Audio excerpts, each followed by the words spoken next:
if it was open?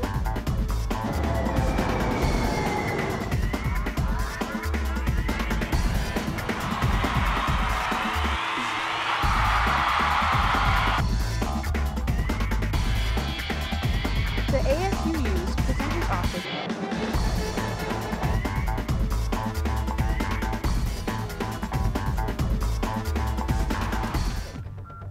Welcome to Newsbreak. I'm Lisa Hawkins. And I'm Zach Arthur. Here's what's coming up on Newsbreak. On stage, the ballet department's dancers are flawless, but what you don't see are the amount of injuries that they have behind the scenes. Coming up on Newsbreak, we'll find out why. Join me later on Newsbreak to find out what goes on in the boxing ring. The University of Utah is getting ready for National Signing Day. Reporter Connor Wallace spoke to Dr. Hill on the subject. Football recruiting ended for the University of Utah on Wednesday with the conclusion of National Signing Day. I recently spoke with Athletics Director Dr. Chris Hill about the impact recruiting will have on the U's sports teams moving forward. Well, I mean, recruiting and getting great student athletes is the foundation of building the program. I mean, you have to have great student athletes to build, so it is hugely important, and many times you may not know for a couple years how really good that recruiting class might be. We may be competing with somebody else in the conference like UCLA, and they can say they're in the Pac-12 and they're going to get more visibility, and now we're in that same situation. So it adds a little bit to our ability, even with a program like gymnastics at such a high level already. Yeah, I think it's important not to get too carried away with the rankings, because you can pick up a 4 or 5-star recruit because you feel like you have to.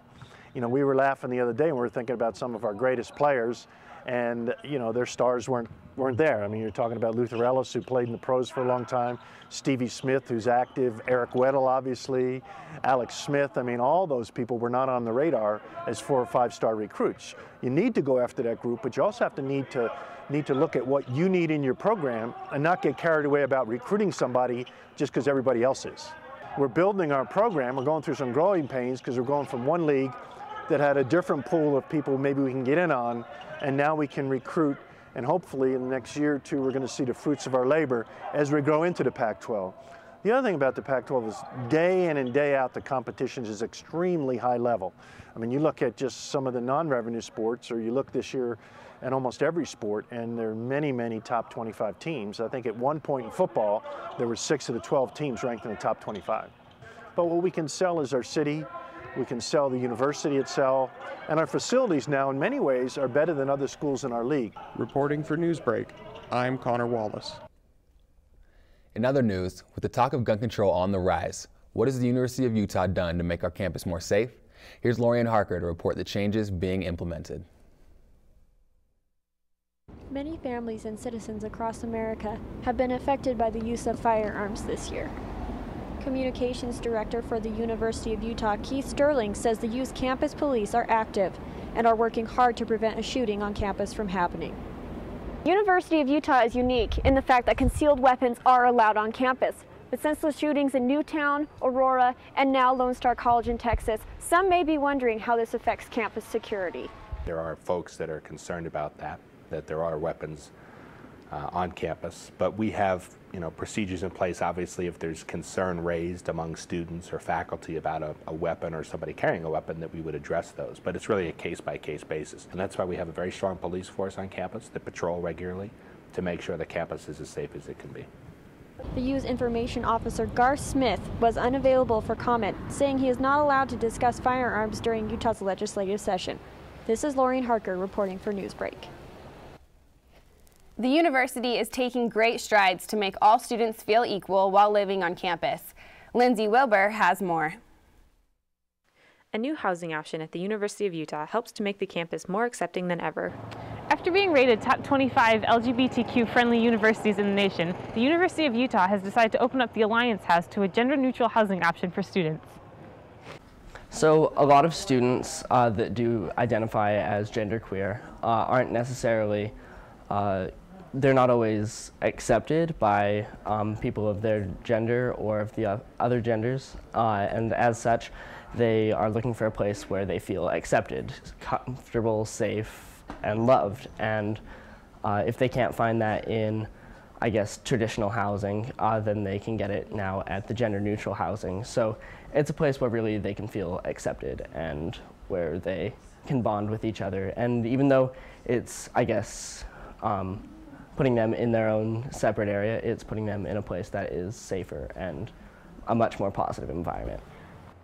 Being gender neutral not only makes the Alliance House open to LGBTQ identifiers, but it's a housing option for all students. I think they would feel a lot more comfortable, especially those who are still trying to find who they are. Because, I mean, having a whole housing rather than just like one center like this it'd be more inviting, because there'd be a lot more space and room for them to just come to. Students are embracing this new housing option differently at the U. Reporting for Newsbreak, I'm Lindsay Wilbur. The recently opened Panda Express has some worried about its nutritional value for students. Sasha Bloom has more. Like any new semester, the University of Utah opens its doors to a broad spectrum of students, professors, and people who maintain the campus. Year in and year out, the U also incorporates with big business. These businesses and/or corporations provide large-scale profit margins for the U. The students generally benefit from this said agreement. The start of the spring 2013 semester at the U welcomed its new corporate partner, Panda Express. Panda Express prides itself on providing the U with a wide variation of vegetables, meats, and nutrition. Every day, Panda Express's workers chop upwards of 20 different types of vegetables that go into its wide variety fast casual cuisine. Nutritious vegetables include asparagus, bell pepper, broccoli, carrot, and mushroom.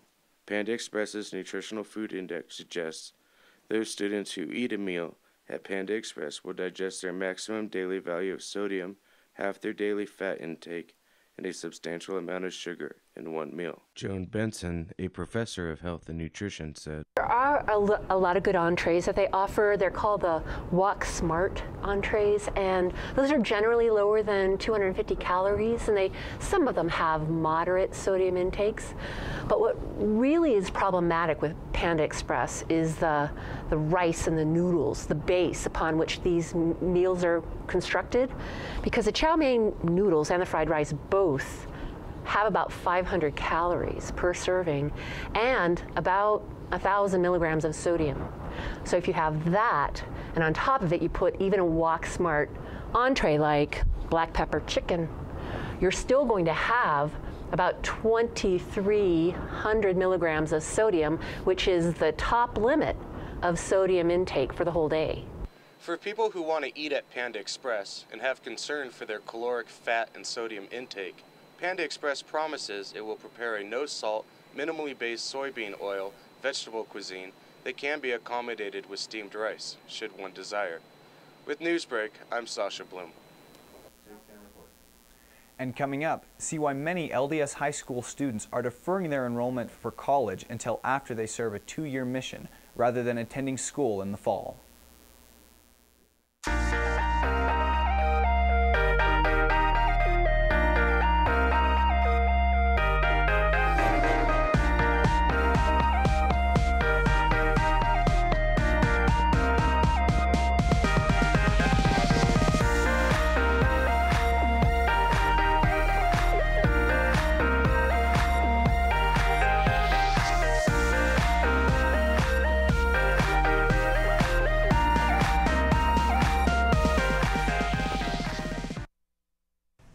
Welcome back to Newsbreak. I'm here with Maria Morse-Putzer, ASU Election Registrar. Thank you for being with us today, Maria. Thank you for having me. So we have a few questions about the election. It's coming up soon, right? Yeah, it's the week before spring break, so before you leave, vote.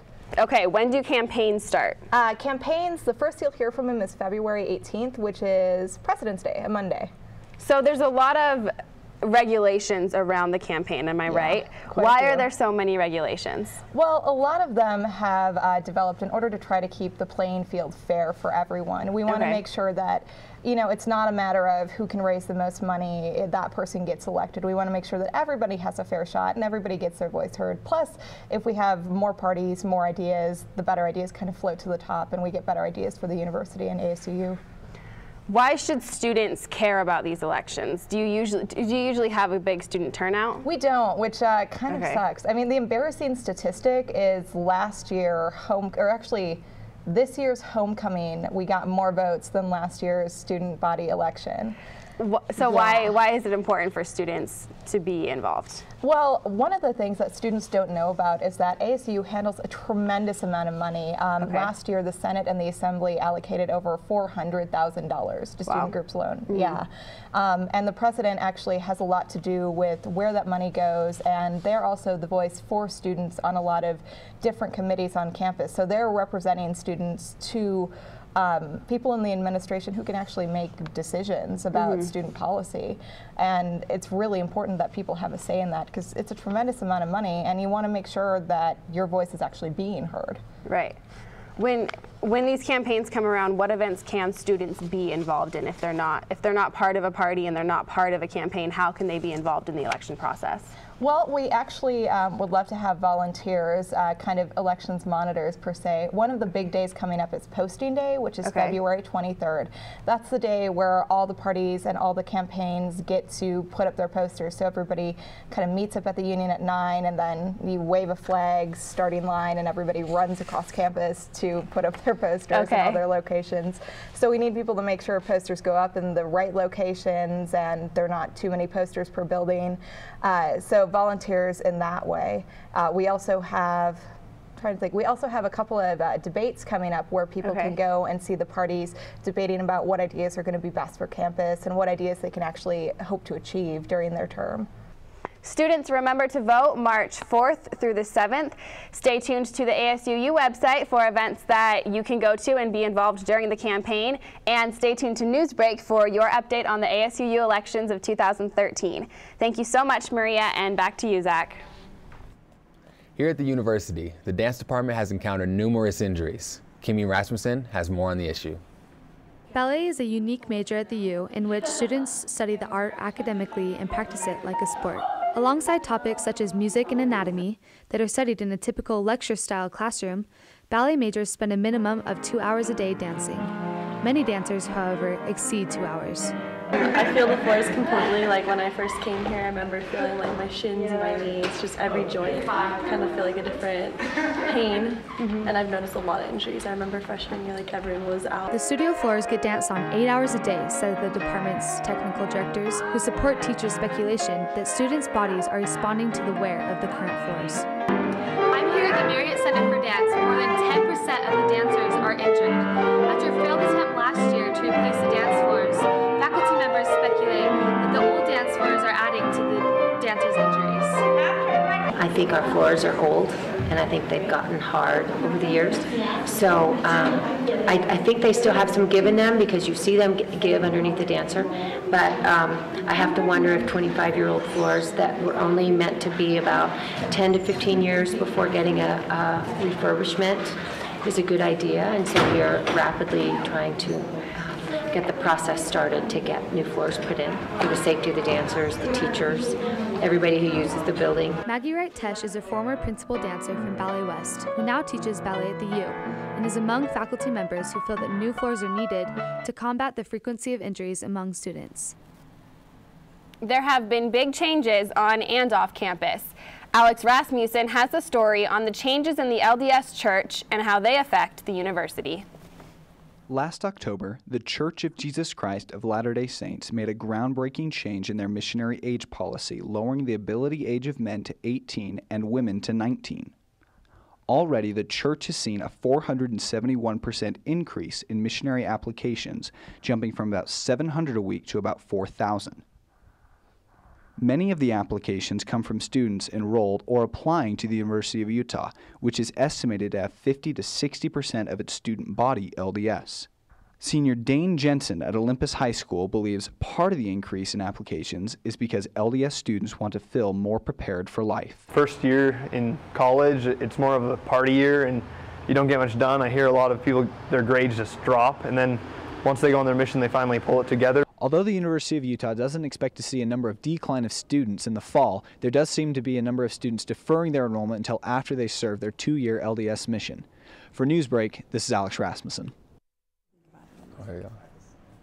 On a different note, Ernesto Flores compiled a student spotlight on a boxer who enjoys theoretical books. But not what we would consider a traditional athlete. John Bolin is a traditional college student, but not what we would consider a traditional athlete. He studies philosophy at the university, and he studies the science of boxing after class. So, John, how did you get started boxing? I wanted to learn how to defend myself. When I was a little kid, my worst fear was being in a fight. But when I actually did get into a fight, it was like the most exhilarating thing. And I just sort of became obsessed with it. So, being a philosophy major, is there a philosophy behind boxing? And if so, how would you explain it? There's this struggle between, overcoming things in your consciousness. And we have this fear of mortality. And it's a big thing to be able to come out of the city where you have all these fears of, you've got work and all of this stuff and all of these stresses, and to come into a boxing gym and basically step into the ring, and you're not sure what happens after you let go, basically, and you test yourself.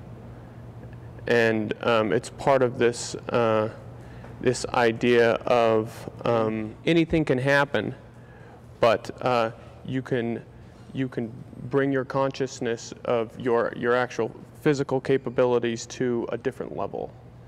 Okay, John, so you have the Golden Glove tournament coming up. What would it mean to win that tournament? Winning national Golden Gloves would be a huge feather in my cap, and would legitimize me. Not since Gene Fulmer has Utah had a boxing champion, but John is in preparation to take a step in the same direction as he enters the Golden Glove tournament. There are classes on campus that many students aren't aware of. Hip-hop is one of them, and Nina Pack has the story. The University of Utah aims to foster education while helping students discover who they are. But there are some who say that the university doesn't cater to their needs. Meet New School, an electro-pop group formed by 3 University of Utah students while living in the same residence hall. And Kids, a hip-hop group formed by 3 fraternity brothers. Both groups of performers feel that their music isn't supported through classes taught in the university's School of Music. In our style, we definitely use a lot of samples from like old school and classical music, but at the same time we are a hip-hop group. So I do not think the U caters to our style. We are moving into a more electronic feel, away from hip-hop kind of sort of, and that's, all has to do with learning about frequencies and synthesizers and LFOs and, all that stuff. So, a class would be super helpful, I'm sure, in that, yeah. I don't think any of us have really taken any sort of music class. They don't really offer much hip-hop genre. It's mostly classical or... Dr. James Gardner, the director of the School of Music, disagrees. In an interview, he stated that the department has offered classes on all types of music, including hip-hop. He also told us that the department is diversifying its programs by rolling out a new minor in music technology. When we told the students about this new opportunity, they had 3 words to say to us. Sign us up. The new minor is pending approval, but Dr. Gardner is confident that it will pass all necessary requirements. It will be available to students beginning fall 2013. Reporting for Newsbreak, I'm Nina Pack. Zach, I didn't know I was sitting next to a musician. That's our show for the evening. Thank you for watching Newsbreak, the show produced by students for students. Tune in next week for an update on campus life.